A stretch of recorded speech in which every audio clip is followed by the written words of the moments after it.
तो स्वागत है आप लोगों का एक और नई वीडियो में। भारतीय महिला चित्रकारों की श्रृंखला में आज जिस महिला चित्रकार की बात करेंगे वह एक इंस्टॉलेशन आर्टिस्ट हैं और भारत की जानी मानी महिला चित्रकार हैं। एक ऐसी महिला चित्रकार जिसकी हत्या का आरोप उनके पति पर लगा और इंस्टॉलेशन आर्टिस्ट थी जिनका शुरुआती नाम हेमा हिरानी था और विवाह के उपरांत इनका नाम हेमा उपाध्याय हो गया। तो आज हम बात करेंगे हेमा उपाध्याय की। इससे पहले मैं आपको बता दूं, जिन्होंने मेरे चैनल पर पहली बार विजिट किया है, मैंने भारतीय समकालीन महिला चित्रकारों की वीडियो बना रखी है और लगभग सारी महिला चित्रकारों की वीडियो बना रखी है, तो आप लोग वहां पर विजिट कर सकते हैं। और अगर वीडियो में पिक्चर आपको लिखा हुआ क्लियर नहीं दिखे तो मैं अपने टेलीग्राम चैनल का लिंक दे दूंगी। उस लिंक पर आपको यह पीडीएफ मिल जाएगा जिसमें आपको सब कुछ क्लियर दिख जाएगा। अगर आप नोट्स बनाना चाहते हैं तो वहाँ से आप पीडीएफ ले सकते हैं। तो शुरू करते हैं हम हेमा उपाध्याय जी को।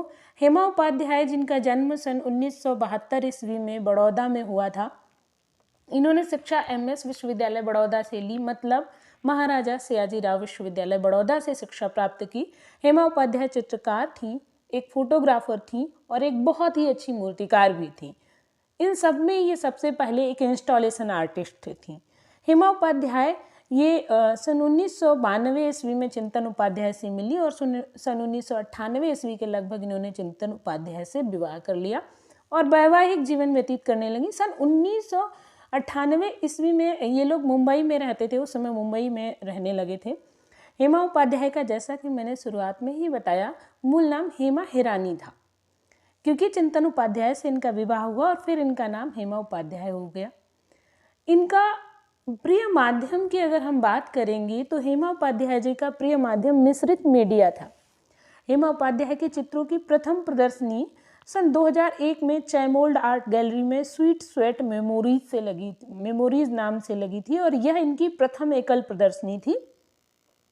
अगर हम हेमा जी की और थोड़े से विशेषताओं के विषय में देखें तो हेमा जी अपनी पेंटिंग्स के साथ अपनी फोटो को समायोजित करती थी। मतलब जब ये अपनी पेंटिंग्स कहीं प्रदर्शित करती थी, उन पेंटिंग्स के बीच में अपने फोटो को लगाकर तब प्रदर्शित करती थी। यह एक ऐसी चित्रकार थी जो तिलचट्टू से भी पेंटिंग बनाती थी।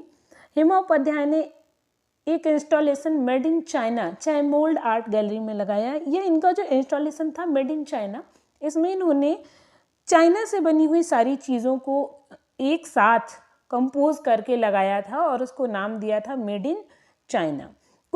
ये कुछ अलग काम करती थी या इन्हें कुछ हटके काम करना पसंद था। जैसे एक पेंटिंग इन्होंने बनाई या इंस्टॉलेशन बनाया, इन्होंने कुछ राजकुमारियों की पुरानी बेल्ट्स को लिया, मिट्टी के खिलौने लिए, उन सब से एक पेंटिंग बना दी या उन सब से एक इंस्टॉलेशन लगा दिया। आगे जब हम इनके चित्रों का एनालिसिस करेंगे तो देखेंगे कि किस तरीके से इन्होंने बहुत सारी छोटी छोटी चीज़ों को एकत्रित करके, गार्बेज जैसी चीज़ों को एकत्रित करके इंस्टॉलेशन का काम किया।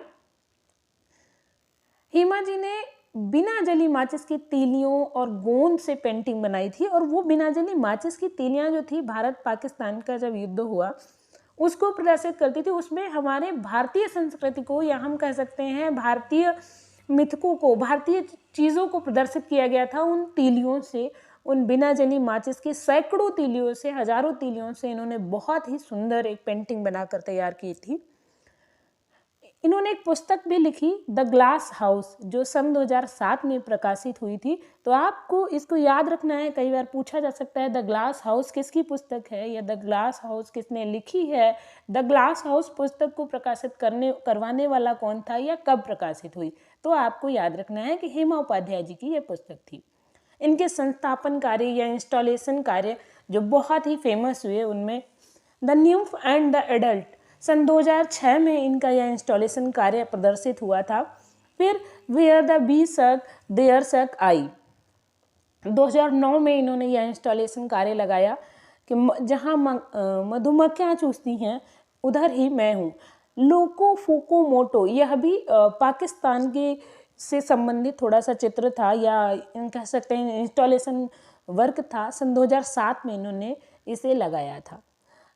अब हम कुछ और स्पेशल हेमा उपाध्याय जी के बारे में देखें तो हेमा जी की मृत्यु के बाद सन 2016 में इनके काम को मेगा सिटीज एशिया थीम के अंतर्गत museum of fine art Boston में प्रदर्शित किया गया था। हेमा आजीवन तिलचट्टों को हाथ लगाने वाली कलाकार थी। यह एक इकलौती कलाकार थी जो तिलचट्टों से भी पेंटिंग्स का काम करती थी या इंस्टॉलेशन का वर्क करती थी।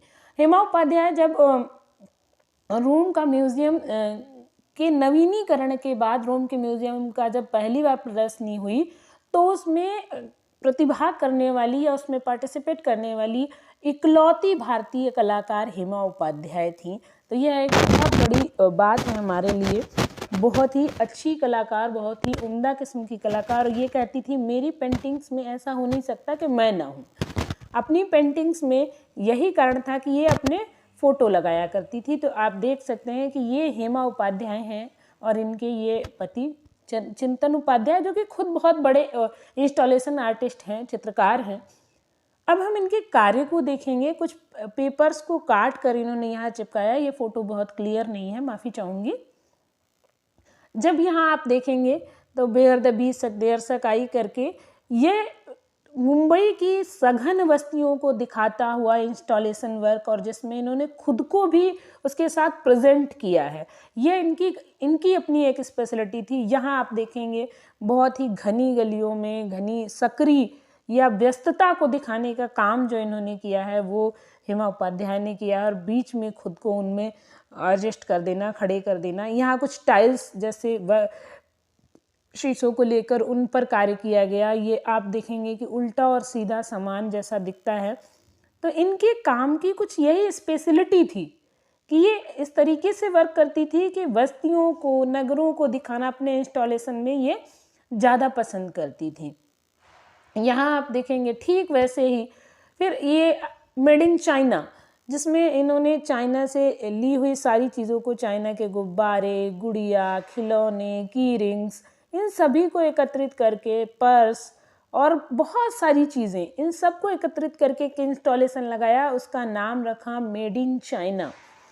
यहाँ आगे देखेंगे आप तो तिलचट्टों के साथ काम करती हुई दिख रही हैं। तिलचट्टों से एक कंपोजिशन तैयार करना या तिलचट्टों से एक इंस्टॉलेशन तैयार करना, यह हेमा उपाध्याय ही कर सकती थी। आगे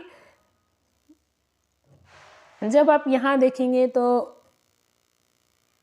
इनका लोको फोको मोटो वाला इंस्टॉलेशन कुछ इस तरीके से देखेंगे। बहुत ही घनी बस्तियाँ, बहुत ही घना हमारा समाज, या हम कह सकते हैं हमारा देश, ऊबड़ खाबड़ पड़े हुए घर, ऊंचाई नीचाई, इन सभी चीज़ों को दिखाते हुए छोटी छोटी चीज़ों से इंस्टॉलेशन बनाना इनकी विशेषता थी। ऊपर जेसीबी के आगे का भाग लगा दिया गया जिससे दिख रहा है कि गार्बेज, ये संसार जैसे गार्बेज के रूप में इन्होंने दिखाया। यहाँ भी फिर इनके इंस्टॉलेशन के साथ इनकी फ़ोटो, और इसी तरीके से हमने देखा कि हेमा उपाध्याय एक अद्भुत कलाकार, एक अपने आप में बहुत ही समृद्धशाली कलाकार हैं। आपको बता दूं कि ये टीजीटी, पीजीटी हर पेपर में पूछी जाने वाली कलाकार हैं। कहीं से भी आप इनके प्रश्न आपसे पूछ लिए जाते हैं। जो लोग केवीएस की तैयारी कर रहे हैं उनके लिए भी ये बहुत महत्वपूर्ण है। तो जिनको, अगर आपको वीडियो में पिक्चर क्वालिटी क्लियर नहीं लगती तो आप टेलीग्राम चैनल पर विजिट करके इसका पीडीएफ पा सकते हैं। अगर आपको वीडियो अच्छी लगी तो वीडियो को लाइक करें, चैनल को सब्सक्राइब करें और लोगों को ज़्यादा से ज़्यादा शेयर करें। ऐसे ही आगे आपको जानकारी वाली वीडियो मिलती रहेंगी, और आगे आपको प्रागैतिहासिक काल से लेकर संपूर्ण भारतीय चित्रकला, पाश्चात्य कला के वीडियो उपलब्ध कराने का मैं प्रयास कर रही हूँ। अभी कुछ ही समय में आपको ये सारी वीडियो उपलब्ध होंगी धीरे धीरे। तो बस आप लोग सपोर्ट करते रहें। वीडियो को देखने के लिए धन्यवाद।